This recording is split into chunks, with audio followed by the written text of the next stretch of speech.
Oke, siap. Siap.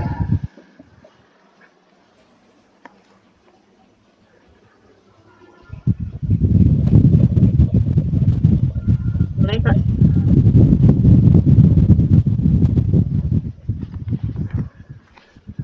Oke, Assalamualaikum warahmatullahi wabarakatuh. Waalaikumsalam warahmatullahi wabarakatuh. Okay, good afternoon, everyone. Good Welcome to today afternoon. symposium on English education in Indonesia. My name is Devi Ratna Yunita. As a moderator, it's a honor to have such a distinguished panel of speakers with us.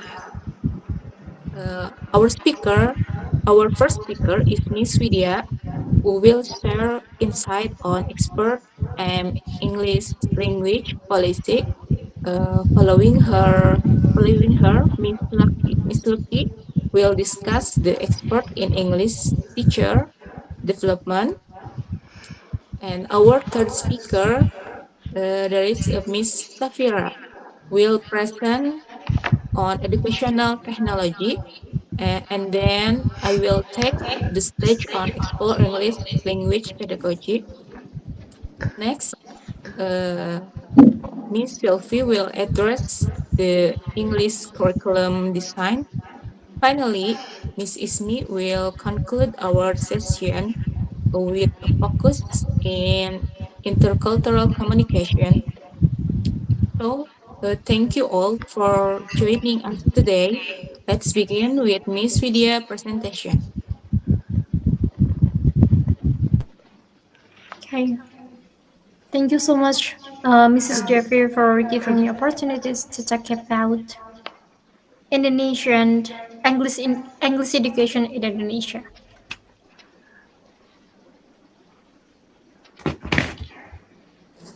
Okay, so good after all participants here. Nice to see you here, and some fellow educators. Today, I would like to share some reflection of the stage of English education in Indonesia, an issue that is becoming increasingly important as our nation depends in its engagement with the global community. As an expert in English language policy, I firmly believe that strengthening English education isn't a simple and academic concern, it's a strategic investment in Indonesian futures. Over the past several years, Indonesia has implemented a number of reforms designed to improve English teaching and learning. This includes updates to national curricula, new competency-based approach, and various initiatives to raise teacher quality. These efforts signal a clear commitment from policymakers to ensure that English education is aligned with international standards and responsive to evolving needs of learners in the 21st century. However, despite these notable reforms, we continue to face significant challenges in implementation. Schools in major urban areas often have access to well-trained English teachers, better facilities, and strong exposure to digital resources. Meanwhile, many schools in rural or remote regions still struggle with limited infrastructure, shortages of qualified teachers, and fewer opportunities for students to engage with English beyond the classroom. These unfans create a gap between national expectation and the actual condition in which teaching and learning take place. To move forward, our English language policy needs to be grounded in three essential principles. The first is equity, access, and cultural balance. The first one is equity. Quality English education mustn't be a privilege reserved for students in urban or wealthy communities. Every student, no matter where they live, deserves the chance to learn English actively. This requires strategic investment in teacher training, especially for educators assigned to remote regions. Ongoing professional development, stronger support system, and incentive can help ensure that policy reform truly reach classrooms across the country. And the second one is access. Access is about more than offering English as a part of the curriculum. It includes ensuring that learning materials, teaching methods, and assessment reflect the realities of students' life. Digital tools can be incredibly powerful in expanding learning opportunities, but only when schools have the infrastructure to use them effectively.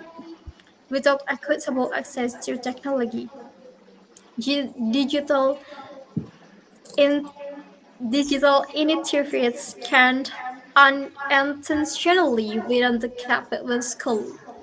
Clear guidance, reliable infrastructure, and adaptable learning platforms are essential to making digital English education both fair and effective. The third one is cultural balance. As we emphasize the importance of language, we must also remember that Indonesia home to hundreds of local languages, which carry deep cultural significance. Effectively, English language policy must support multilingualism, not replace local or national languages. The goal is to empower students to communicate confidently on the global stage while still valuing and maintaining their languages and cultural identities. When students feel secure in their own cultural roots, they become more capable and confident in engaging with the wider world. In closing, English education should not be viewed solely as a pathway to better test scores. Instead, it should be seen as a tool that expands opportunity, helping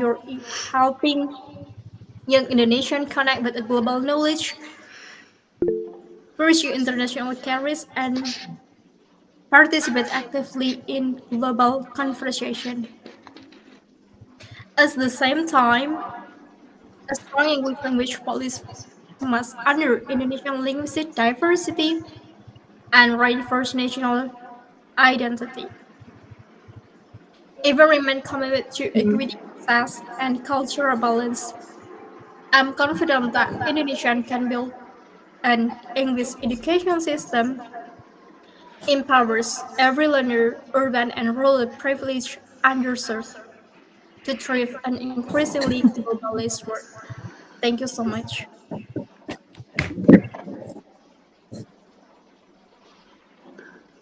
Okay, thank you for Miss Widya.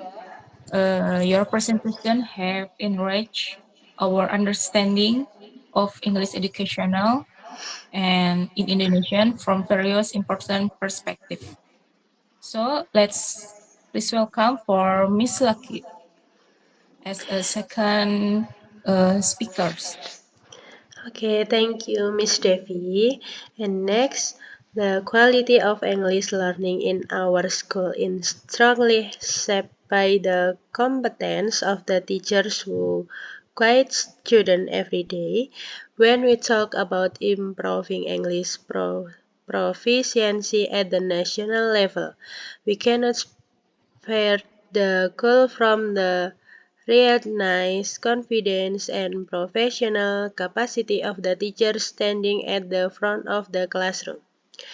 However, the reality on ground shows the many English teachers, particularly those working in remote and underserved regions, still face significant limitation in accessing continuous, structured training that would allow them to refine their pedagogical skills, update their instructional methods, and stay aligned with global standards of English education.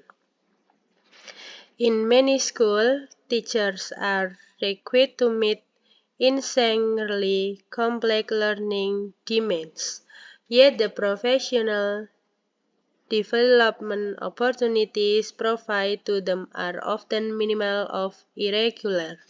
Some teachers rely solely on outdated materials of informal peer discussion, which, while helpful, are not enough to address the evolving needs of 21st century learners. Students today are exposed to English through technology, media, and global communication, and they need teachers who can integrate these realities into their learning environment. Without proper guidance, training, and support, many teachers struggle to bridge that gap, resulting in learning outcomes that vary from one region to another. This is why structure and continuous professional development is not simply an option, is it necessary. A well-designed development program should include regular workshops focused on modern technical methodologies, classroom management, digital, literary, and communicative approach to language English learning. Such programs should be supported by strong institutional systems that ensure teachers receive consistent monitoring and feedback. Monitoring in particular plays a key role in empowering teachers to reflect on their participation, experiment with new strategies, and regularly build the confidence needed to create engaging of and effective lessons. I enough, and thank you, Miss Devi Ratna Yunita. Okay, well, thank you very much for Miss Luki. Your presentation have enriched our understanding of English education in Indonesia from various and important perspectives. We so appreciate your dedication. So next, for the next speaker is please welcome for Miss Safira. Thank you so much, Miss Devi, for giving me chance. So good afternoon, everyone. It is an honor to stand before you today to discuss a topic that is transforming classrooms across the world: educational technology. In an area where digital tools shape how we live, work, and communicate, education must also evolve. Technology is no longer an optional add-on. It is a powerful driver of innovation, inclusion, and lifelong learning. Technology can greatly enhance people by providing authentic materials and interactive activities. Yet, disparities in digital infrastructure pose a significant challenge. Teachers must also be equipped with the skills to effectively integrate digital tools into lessons. Expanding access and strengthening digital literacy are essential steps forward. So there are sections that may strengthen in education technology field, such as the first, the power of technology in learning. Technology enhance English learning by providing authentic materials such as podcasts, videos, and online articles. Interactive platforms like Kahoot, Quizzes, and Google Classroom make lessons are more engaging and collaborative. Adaptive learning systems personalize instruction, allowing students to learn at their own pace. The second section is about opportunities for teachers and students. Teachers gain access to digital pedagogy tools that support lesson planning, assessment, and collaboration. Students benefit from immersive experiences. AR and VR can stimulate real life scenarios, making language practice more authentic. Technology supports inclusive education through assistive tools like screen readers, captioning, and translation apps. So the third section is about challenges we must address. Digital infrastructure gaps. Not all schools have equal access to device or reliable internet. Teacher, teacher readiness. Educators must be trained not only in technical skills but also in digital pedagogy. Data privacy and security. Protecting students' information is essential in the age of cloud-based learning. And then the last one, digital literacy. Students must learn to critically evaluate online sources and use technology responsibly. Educational technology is not just about gadgets or apps, it is about creating opportunities. It is about making learning more inclusive, more engaging. So let us embrace technology not as replacement for teaching, but as a partner in shaping the future of education. So I think that's all that I can present. Thank you, Miss Devi. Okay, thank you, Miss Safira, for delivering your presentation as well. Now it's my turn to speak as an expert in English language pedagogy. Okay, good afternoon, all distinguished guests, fellow educator, and participant. It's a great privilege to address this symposium on English education in Indonesia. English language teaching in our country is at a pivotal moment where innovate pedagogical approach and culturally responsive methodologies must be thoughtful, integrated, and to meet the evolving needs of our learners, drawing from extensive research and practical experience in the field of English language pedagogy. I emphasize the importance of fostering communicative competence alongside critical thinking and intercultural awareness. The challenges we face, including resource disparities, uh, teacher training, and curriculum alignment, require collaborative solution based on evidence-based practice.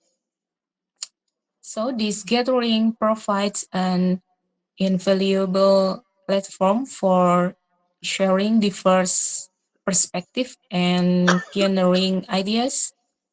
Together, we can shape a dynamic educational framework that empowers students to become confident English users and active global citizens. Motivates plays a central role in language acquisition. Many students feel intimidated by English because learning often focus more on memorizing structure than on communication. Adopting communicate and student-centered approach uh, can make learning more engaging, meaningful, and confidence building. So that's all from me. And the next speaker is Miss after me, Miss Sylvia. Okay, please Yes. welcome for Miss Sylvie. This is your time. Thank you for the opportunity that you given to me. So today I will talk about English education in curriculum. I think curriculum is something that interesting, which is it's something maybe difficult for us. Okay, the changes in the national curriculum that underlies English language learning in Indonesia are developing very dynamically. Changes to the curriculum are always characterized by changes starting from the paradigm and philosophical level that underlies curriculum creation to the level of curriculum implementation. The development of changes of the English teaching curriculum ultimately brought about changes in the role of the teacher. Now, teachers not only act as transmitters of curriculum content, but primarily developers of curriculum. As a curriculum developers, of course, face various challenges as part of the English language curriculum from time to time. Therefore, strengthening teachers' knowledge in a fundamental thing that underlies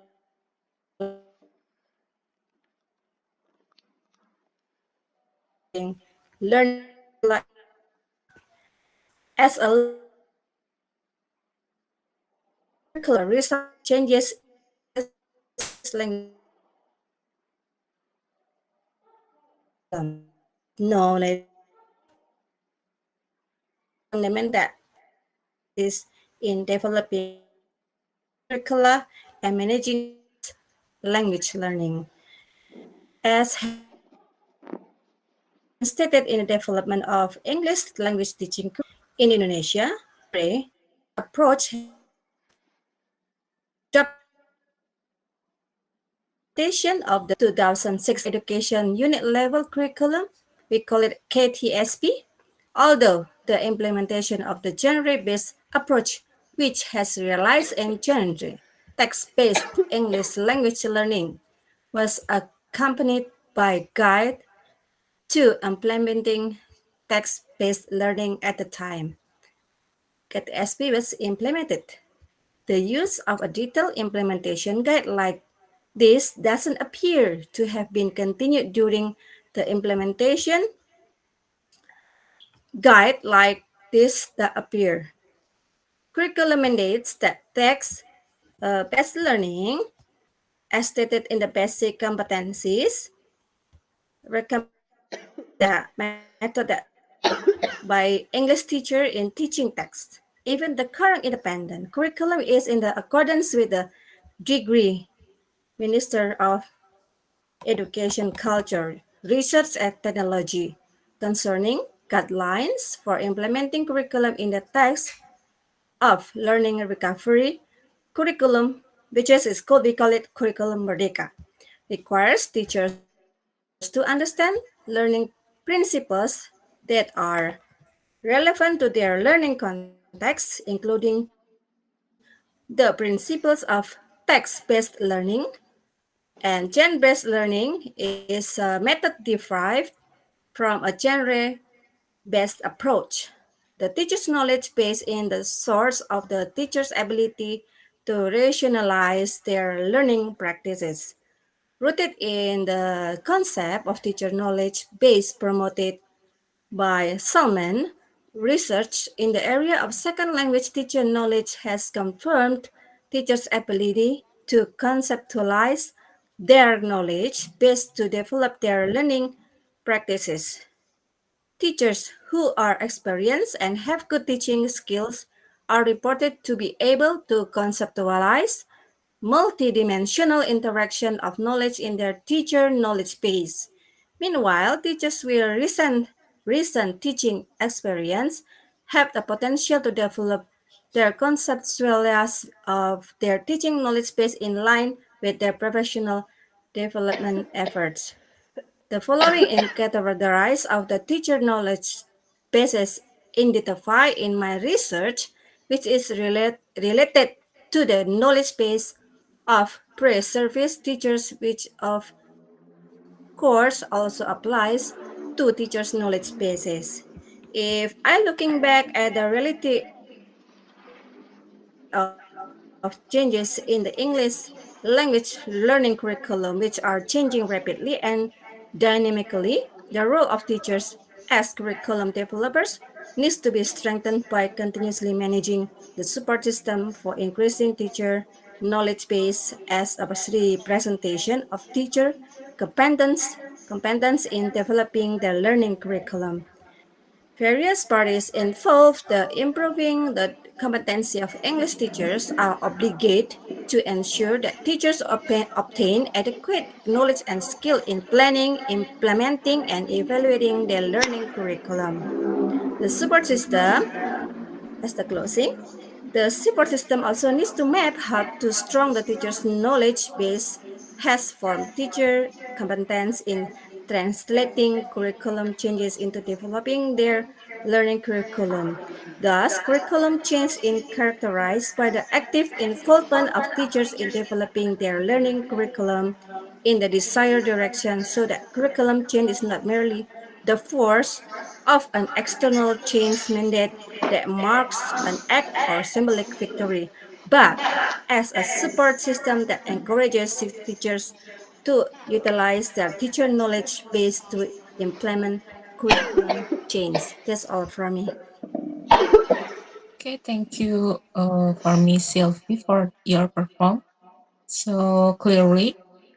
And then we next for the last speaker, Miss Ismi. Please, this is your time. Okay, thank you for the time. Uh, intercultural communication is language and culture are closely connected, yet cultural elements are still often missing in English lessons. Understanding cultural norms, common expression, and communication style help students communicate more naturally with people from different English speaking backgrounds. In many classrooms, students focus mainly on grammar and vocabulary, but they do not learn enough about how English is used in real situations. This lack of cultural understanding can lead to confusion the interacting with native or national speakers. Therefore, teachers should include simple cultural activities such as discussing daily habits, tradition, and social manners to help students see how language works in real life. Integrating intercultural aware- awareness into English lessons prepares students for global communication. It's also help develop open-mindedness and respect for cultural differences. When students compare their own culture with others, they gain a broader perspective and become more confident in communicating in diverse environment. I think that's all from me. Thank you. Okay, thank you so much for Miss Ismi. And then so maybe uh, all participants has give them the material.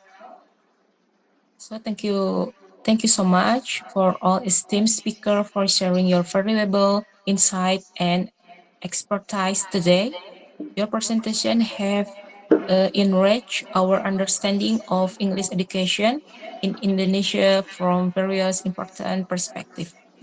We appreciate your dedication, thoughtful analysis, and practical suggestion. Your provide your contributes uh, are essential in advising our field and inspiring future efforts to improve English language teaching and learning. The presentation highlight how policy teacher development, technology, pedagogy and curriculum and intercultural understanding must work together to strengthen English education in Indonesia.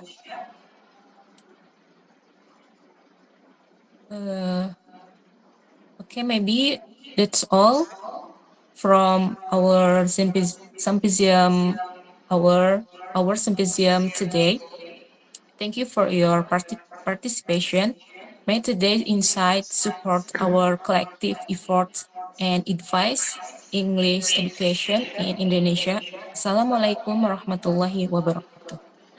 Waalaikumsalam. Waalaikumsalam warahmatullahi wabarakatuh. Waalaikumsalam warahmatullahi wabarakatuh.